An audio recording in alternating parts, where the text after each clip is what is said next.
आज हम हमारे करोते साहब जो काउंसलर हैं हमारे क्षेत्र के, उनके ऑफिस आए हैं। यहाँ पे मन की बात हमारे प्रधानमंत्री जी कर रहे हैं, उनको सुनने के लिए आए हैं उन्हीं के ऑफिस करोते जी के यहाँ पे। तो उनको कोशिश करूँगा उनसे बात करने की, अगर उनको टाइम मिलता है तो। सबको गर्व और उत्साह से जी की डिजिटल प्रतिमा भी स्थापित की गई है। इस बात का जिस प्रकार से देश ने स्वागत किया, देश के हर कोने से आनंद की जो लहर उठी, हर देशवासी ने जिस प्रकार की भावनाएं प्रकट की, उसे हम कभी भूल नहीं सकते हैं। साथियों, आजादी के अमृत महोत्सव में देश इन प्रयासों के जरिए अपने राष्ट्रीय प्रतीकों को पुनर्प्रतिष्ठित कर रहा है। हमने देखा कि इंडिया गेट के समीप अमर जवान ज्योति और पास में ही नेशनल वॉर मेमोरियल पर प्रज्वलित ज्योति को एक किया गया। इस भावुक अवसर पर कितने ही देशवासियों और शहीद परिवारों की आंखों में आंसू थे।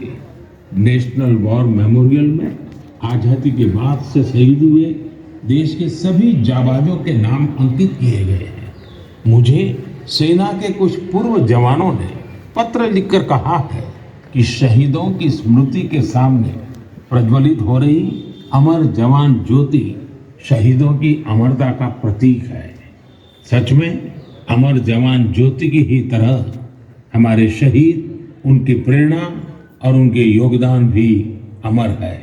मैं आप सभी से कहूँगा, जब भी अवसर मिले नेशनल वॉर मेमोरियल जरूर जाएं, अपने परिवार और बच्चों को भी जरूर ले जाएं। यहाँ आपको एक अलग ऊर्जा और प्रेरणा का अनुभव होगा। साथियों, अमृत महोत्सव के इन आयोजनों के बीच देश में कई महत्वपूर्ण राष्ट्रीय पुरस्कार भी दिए गए। एक है प्रधानमंत्री राष्ट्रीय बाल पुरस्कार। ये पुरस्कार उन बच्चों को मिले जिन्होंने छोटी सी उम्र में साहसिक और प्रेरणादायी काम किए हैं। हम सबको अपने घरों में इन बच्चों के बारे में जरूर बताना चाहिए। इनसे हमारे और संगठन की दृष्टि से मैं कह भी नहीं सकता, लेकिन जो लोग लाइन में और उन्हें मेरी शुभकामनाएं, क्योंकि मैं खुद न्यूजीलैंड में हूँ और जो भी जोरदार तालियां, जिसको भी संगठन ये मौका देता है, जैसे मुझे 5 साल पहले दिया, आप सभी का मैं धन्यवाद करता हूँ कि भाई इन 5 सालों के अंदर मैंने जाने अनजाने कोई गलतियाँ भी की होंगी, उसके लिए क्षमा याचना। लेकिन एक बात बता दूं मैं कि सभी दिल्ली के निगम पार्षदों ने पूरी कोशिश की, लेकिन आपको ये भी जानकारी होनी चाहिए कि हमारे को 3 साल से क्षेत्र में काम करने के लिए, रोड बनवाने के लिए या कोई और काम करने के लिए बजट नहीं मिला, और 2 साल हमारे कोरोना में चले गए। तो हमारे को मुश्किल से सही मायने में काम करने के लिए 2 या 2.5 साल मिले हैं। उसके अंदर आप सभी जानते हैं कि जितनी भी हमने एक गली गली के अंदर लाइटें लगवाई और अपनी कोटला चौपाल के अंदर मैंने खुद अपने प्रयास से उसके अंदर मैंने अपने एक सीढ़ी लगनी थी, उसमें करीब 1-1.5 लाख रुपए का बजट रहा। तो वहाँ पर भी काम 1.5 लाख रुपए का बजट लगा और वो छत चौपाल में। लेकिन वहाँ सभी हमारे जितने भी इर्द गिर्द के गुजर भाई हैं, समाज के लोगों, उन्होंने मेरा बड़ा धन्यवाद किया कि भाई हमें एक एक्स्ट्रा जगह मिल गई और छत पे जाने का हमें मौका मिला। तो काफ़ी जगह उस चौपाल के अंदर मिल गई। लेकिन काम तो आप जानते हो कि अगर जो काम ही खत्म हो जाए तो आदमी ही खत्म हो जाएगा, काम कभी खत्म नहीं होते। उससे पहले भी काउंसलर रहे, कुछ चीज़ें ऐसी हैं जैसे पार्क हमने डेवलप कर दिया, तो ये पूरी ज़िंदगी तो पार्क चलने वाला नहीं है। फिर इसके अंदर बजट चाहिए, पौधे खराब हो जाते हैं, घास लगनी है। ऐसे ही सभी कामों के अंदर बार बार बजट की जरूरत पड़ती है और बार बार हमें काम भी करना पड़ता है। जैसे कि मेरा सबसे बड़ा सपना था कि मैं इस बारात घर का एक नया बारात घर तोड़ के बनाऊं कोटला के अंदर, जिसके अंदर मल्टी लेवल पार्किंग होगी।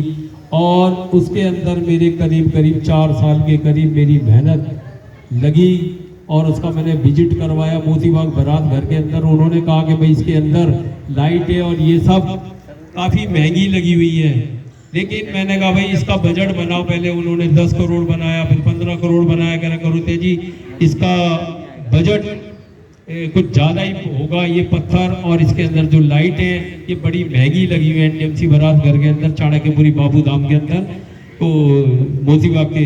तो मैंने कि भाई जो भी है एज इट इज़ बनना चाहिए और इसके अंदर एक मॉडल किचन बननी चाहिए, जो कि मैंने वहाँ पर दिखाई। मैंने कहा यहाँ एमसीडी के जितने भी बारात घर हैं वो खुले में खाना पकता है, हमारे यहाँ एनडीएमसी बारात घरों में खुले में खाना नहीं पकता, अंदर किचन में खाना पकता है। तो ऐसी यहाँ पर भैया जी छोले भटूरे आ रहे हैं, कहाँ जा रहे हो? अरे ऐसा मत करो यार, जब भी तो भाषण दे रहा हूँ, बैठो आ जाओ यार, कभी कभार देश के लिए भी टाइम निकाले करो। तो ये एक बहुत बड़ी उपलब्धि होती, लेकिन भाग्य ने साथ नहीं दिया। कोरोना के अंदर CSR फंड हमारे को जो 24 करोड़ रुपए बारात घर का पास हुआ था, वो थोड़ा रोकना पड़ गया कि वो हमारे को नहीं मिल पाया। कारण सिर्फ एक ही रहा कि जो पहली हमारी कोरोना की वेव आई थी उसके अंदर सभी एमपीओ का और सभी मिनिस्ट्रियों का बजट रोका गया, और यहाँ तक कि एमपीओ को जो एक सैलरी बनी हुई है वो भी नहीं मिली 2 साल तक। तो इस कारण ये बारात घर रुका। उसके बाद बाबू पार्क के अंदर मैंने डिस्पेंसरी का जो वहाँ पे स्टील पार्किंग के साथ डबल स्टोरी डिस्पेंसरी जच्चा बच्चा सेंटर बनने जा रहा है, उसका मैं किसी टाइम भी उद्घाटन करने वाला हूँ। अब ये हाई स्माइल लाइटें जो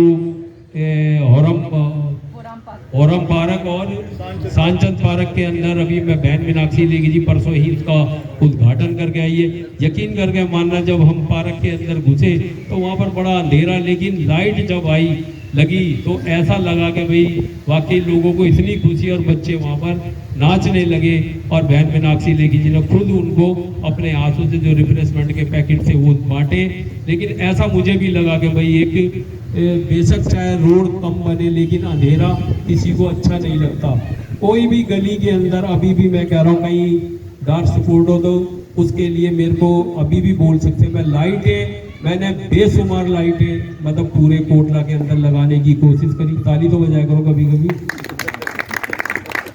तो ये एक मैं इसलिए बता रहा हूँ कि अप्रैल के अंदर, मार्च में आचार संहिता लग जाएगी, 15 मार्च से अपना नोटिफिकेशन लग जाएगा। तो उसके बाद तो इसमें जो भी मैंने काम किया पार्ट 2 के अंदर सारे ही पार्कों का निर्माण और पौधे, यहाँ तक कि वहाँ पर आम अमरूद, हमने जब बहन जी ने कहा कि भैया फलों के पौधे लगने चाहिए, बाकी पौधों की कोई इतनी जरूरत नहीं। सकता कि आपने देखा पता नहीं किस कारण से किसी टाइम पर सुबह के टाइम चिड़िया की चहचहाटों से हम उठा करते थे, लेकिन आज पता नहीं चिड़िया कहाँ चली गई।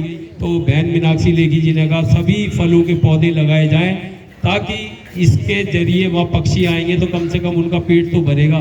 तो हमने वहाँ पार्ट 2 के सभी पार्कों में चीकू के, आड़ू के, आम के, ये सब पौधे वहाँ से अपने पैसों से मंगाकर और हमने वहाँ पर लगवाए हैं, और काफ़ी हद तक वो अपने पनप भी गए हैं, बढ़ गए हैं। तो किसी ना किसी दिन वो फल जरूर आएंगे। तो ये सब एक छोटी छोटी सोचों को लेकर पूरी बाउंड्री वॉल का, इस पार्क का भी मैंने बजट दिया, सारा बाउंड्री वॉल होगा। लेकिन फिर कह रहा हूँ कि भाग्य साथ नहीं दे रहा। जैसे ही हम बजट लेकर आए तो वहाँ पर कॉन्ट्रैक्टरों की स्ट्राइक हो गई। हमारे पिछले 3 महीने से स्ट्राइक चल रही है, कोई भी हम रोड नहीं बना पा रहे, कोई काम नहीं कर पा रहे, पैसा भी लाए बड़ी मुश्किल से। मैंने अब जैसे बाबू पार्क के अंदर एक टॉयलेट की बड़ी डिमांड थी, तो वहाँ पर हम टॉयलेट बनवाने जा रहे हैं। उसका भी किसी टाइम भी, कल अगर जो मैं उसका उद्घाटन करता हूँ तो अगले दिन उसका काम शुरू हो जाएगा, शायद लग रहा कि कल के दिन में मैं। और एक लहरा बस्ती के अंदर मैं जब भी जाता था, इसमें बबलू चौधरी जी ने भी मेरे को प्रेरित किया कि भाई वहाँ पर जाकर आप सुनो। तो उन्होंने कहा भाई आज तक कोई भी नेता आता कि जी टॉयलेट की कह के चला जाता है। मैंने कहा भाई भगवान करता काम तो परमात्मा करता, भगवान राम करते। मैं जब भी मैंने वादा करने की कोशिश करता हूँ तो 1 मिनट को मैं ठहर जाता हूँ कि शायद बात बने या ना बने। लेकिन उन्होंने कहा कि जी इतने सालों से लहरा बस्ती जो वाल्मीकि समाज की बस्ती है वहाँ टॉयलेट के लिए कहता सभी नेता कह के चले जाते हैं और कल के दिन हम उसका टॉयलेट का उद्घाटन करने जा रहे हैं। वहाँ पे बोर्ड भी लग गया और उसका बजट आ गया, अगले दिन से वो टॉयलेट बनने के कगार पर खड़ा हो गया। कुछ चीज़ें बड़ी चुनौतीपूर्ण रही यहाँ पर कि जैसे कि भाई किसी ने कहा भाई कोई ये नहीं कर सकता, कोई वो नहीं कर सकता, लेकिन कोशिश करी। फिर मैं कहता हूँ इस कोरोना महामारी ने हमारे सारे सपनों को चकनाचूर किया। और सबसे बड़ी अगर जो यहाँ पर हमारी जो कमर तोड़ी है एमसीडी की, तो वो तो तोड़ी केजरीवाल जी ने। 13,000 करोड़ रुपए हमारे तीनों एमसीडीओ का उन्होंने बजट, क्योंकि सेंटर से बजट दिल्ली सरकार को मिलता है, दिल्ली सरकार हमें रिलीफ करती है, लेकिन अभी तक वो अड़ के बैठा एलजी के। और हम इतनी स्ट्राइक करके हमारे भूख हड़ताल में सारे मेयर वहाँ पे उसके घर के आगे बैठे, लेकिन वो टस से मस नहीं हुआ और अभी तक हमारा बजट नहीं दिया गया और इस कारण भी वो रहा। तो मैं ये सिर्फ यही कहूँगा, आप ये बताइए कि पंजाब के अंदर तो वो कह रहा कि भाई इस पंजाब को नशे से मुक्त कर दूंगा, और दिल्ली के अंदर यहाँ पर अब चौथा टेका फिर खुलने जा रहा है हमारे खुद कोटला में। ऐसी यहाँ शराब की कौन सी बहुत बड़ी सप्लाई चाहिए कि जो हर घर में क्या हम उससे शराब से आटा गूंद देते हैं, जो पानी तो दे नहीं पा रहे दिल्ली सरकार, और लेकिन शराब इतनी दे रही है। तो ये बताइए, ये कि बहुत बड़ी शर्म की बात है और इसका हमें विरोध भी करना चाहिए और इन इलेक्शनों में इन्हें मजा भी चकाना चाहिए, क्योंकि दिल्ली के अंदर अगर जो किसी को बजट मिलता है तो एमएलए को, आपको किसी को जानकारी है कि नहीं, 1 साल का 10 करोड़ मिलता है, निगम पार्षद को 1 करोड़ मिलता है, वो भी 3 साल से। आप आइडिया ही लगा सकते हैं कि हमें मिला नहीं है। उसके कारण हम जैसे तैसे बजट बहन जी से ले इधर से करा हमने कामों करने की कोशिश की, लेकिन दिल्ली सरकार के जो एमएलए हैं तो उनको 10 करोड़ मिलता है 1 साल का। अगर तो 10 करोड़ रुपए एक भी वार्ड में 1 साल का लग जाए तो ये जन्नत बन सकती है, लेकिन कोई काम हुआ है तो बताइए अब। 10 करोड़ रुपए बहुत बड़ी रकम होती है, हर रोड बन सकता है, हर बहुत काम हो सकते हैं, और दिल्ली सरकार को तो बड़ी छूट है। हमें 1 करोड़ रुपए मिलता है और आप एरिया देख लो कि कितना बड़ा, यहाँ से आईएनए से लेके सारा पूरा पार्ट 2 पार्ट 1 ये तुम्हारा पूरा कोटला, छोटी छोटी गलियों में भी हम काम करने के लिए फिर भी हमने पूरी कोशिश करी। कभी स्ट्राइक हो रही, कभी ऐसी बातें हो रही है कि समस्या कोरोना के टाइम में लेबर नहीं रही, इतने हमारे एमसीडी के वर्कर मर गए। हमने पूरी लॉकडाउन के अंदर घर घर में सैनिटाइजर कराने की कोशिश करी। और ये भी एक बात रही कि कोरोना काल के अंदर हमारी सबसे ज़्यादा अगर जो पेशेंट थे पूरी दिल्ली के अंदर, तो वो कोटला वार्ड में थी, जो कि रेड जोन हो गई थी। लेकिन ये भी एक सौभाग्य की बात रही कि हमारी प्रयासों से हमारी एमसीडी के वर्करों ने कितने लोगों की डेथ हो गई इस कोरोना काल में। सफाई कर्मचारियों ने जब हमारे कोरोना काल के अंदर उन्होंने कूड़ा उठाया घर का, लेकिन एक हमारी बड़ी खुशखबरी रही, खुशनसीबी रही कि भाई इतना मतलब महामारी के बाद, रेड जोन होने के बाद कोई भी कोटला के अंदर कोरोना से डेथ नहीं हुई। ये एक बहुत बड़ी बात थी इसमें एमसीडी को, और हम सबको एक श्रेय जाता भारतीय जनता पार्टी के।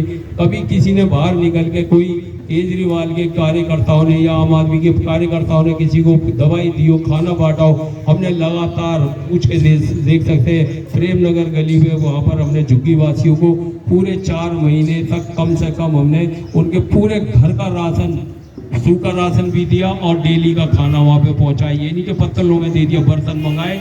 जितने भी परिवार है, मैंने फिकना नहीं चाहिए, लेकिन दाल चावल और पूछना डेली की सब्जी बदल के दी, ये नहीं कि एक सब्जी में उनको रोज ही खिलाया। तो ये एक हमारी उपलब्धियां रही।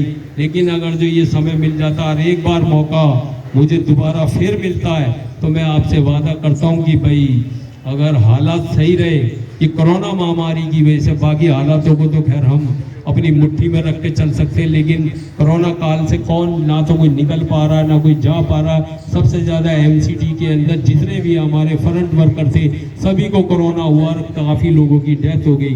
जब केजरीवाल जी ने ये कहा कि भाई मैं कम एक सफाई कर्मचारी को डेथ होगी काम करते हुए को, तो मैं उसे 1 करोड़ रुपए दूंगा, लेकिन उस झूठे फरेबी ने अभी तक किसी सफाई कर्मचारी को 1 रुपया नहीं दिया। इसकी रिकॉर्डिंग अखबार में कहा था भाई मैं सफाई कर्मचारी को 1 करोड़ रुपए दूंगा। कम से कम नहीं 500 लोगों की डेथ हो गई है, लेकिन किसी को 1 रुपया नहीं दिया। एमसीडी ने जो कोरोना से डेथ हुई है उनके बच्चों को नौकरी, एक बच्चे को और 10 लाख रुपए हमने एमसीडी से दिलवाए। जो चेयरमैन लाइसेंसिंग एंड तय बाजारी श्री विनोद करोतिया जी, जिले के उपाध्यक्ष बबलू चौधरी जी, जिला महिला मोर्चा से शुभ्रा पराशर जी, भरत चौधरी जी, हमारे महामंत्री कोटला मंडल के महामंत्री श्री रोहतास बसोया जी, विवेक बैसला जी, पूरनचंद कोहली जी, ब्रिजमोहन जी, अनीप जी, काके भाई, सतवीर जी, सरदार जी, गिराज भाई और सभी आए हुए सभी कार्यकर्ताओं का बहुत बहुत स्वागत है। आप सभी का बहुत बहुत धन्यवाद। अभी यहाँ पर जलपान की व्यवस्था है, सभी से निवेदन है कि जलपान करके जाएंगे और अभी महात्मा गांधी जी के जो भी तस्वीर लगाई उनको पुष्प समर्पित करेंगे। आज के दिन महात्मा गांधी की पुण्यतिथि है, आज उनका देहावसान हुआ था, 16 किलो की उन्होंने गमन किया था। तो हम सभी इनको याद करते हुए गांधी जी को पुष्प अर्पण करेंगे। आप एक बार सभी बोलेंगे जोर से, भारत माता की जय, भारत माता की जय, वंदे। ऐसा लग रहा है जैसे कोई नाश्ता करके नहीं आया। जोर से बोलेंगे, सच बात है, जोर से आवाज आएगी ना, कितना बढ़िया नाश्ता मिलेगा। बोलो, भारत माता की जय, भारत माता की जय। सतवीर जी नहीं बोल रहे हैं, सतवीर जी बोलेंगे, भारत माता की जय, वंदे मातरम, वंदे मातरम।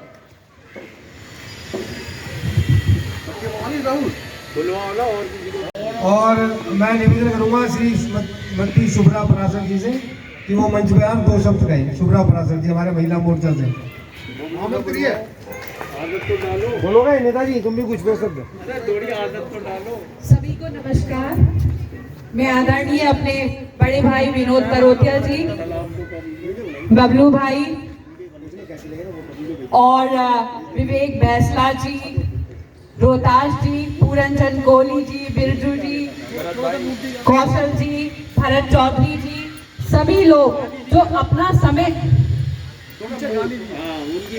अपना जो समय निकाल कर यहाँ पे, और करोतिया भाई जिनका आशीर्वाद हमेशा यहाँ पे बना रहा, मिलता रहा सहयोग, और इन्होंने माननीय मीनाक्षी लेखी दीदी सांसदा जी की सहायता से, उनके आशीर्वाद से जो यहाँ पे डेवलपमेंट किया, जो भी पार्कों में सब जगह जिम की व्यवस्था की गई, जगह जगह इन्होंने पार्कों में लाइटें लगवाई, और भाई साहब को जब भी कोई भी काम पड़ा तब भी हम इनके पास किसी को भी लेकर गए तो इन्होंने सबका मान रखा। इतना ही एक निगम पार्षद से और आप क्या चाहेंगे, आप जाएं वहां पे, वो आपका मान रखे और आपका तहे दिल से आपका पूरा सम्मान करे और आपके साथ आए हुए लोगों के काम के लिए हाँ करे। इतना ही एक निगम पार्षद कर सकते हैं। और उन्होंने जब भी जरूरत पड़ी तो माननीय सांसदा मीनाक्षी लेखी दीदी को यहाँ पर लाए और कार्य कराए। तो मैं भाई साहब का धन्यवाद करती हूँ। और यहाँ पे जिन्होंने यहाँ पे आज गांधी जी की पुण्यतिथि के अवसर पर पुष्पांजलि के लिए हमें बुलाया और माननीय मोदी जी के मन की बात कार्यक्रम को यहाँ पर कोटला मंडल में रखा, इसीलिए मैं सबका धन्यवाद करती हूँ। भाई साहब का बहुत बहुत धन्यवाद करती हूँ जिन्होंने हमें यहाँ बुलाकर बोलने का अवसर दिया। धन्यवाद भाई।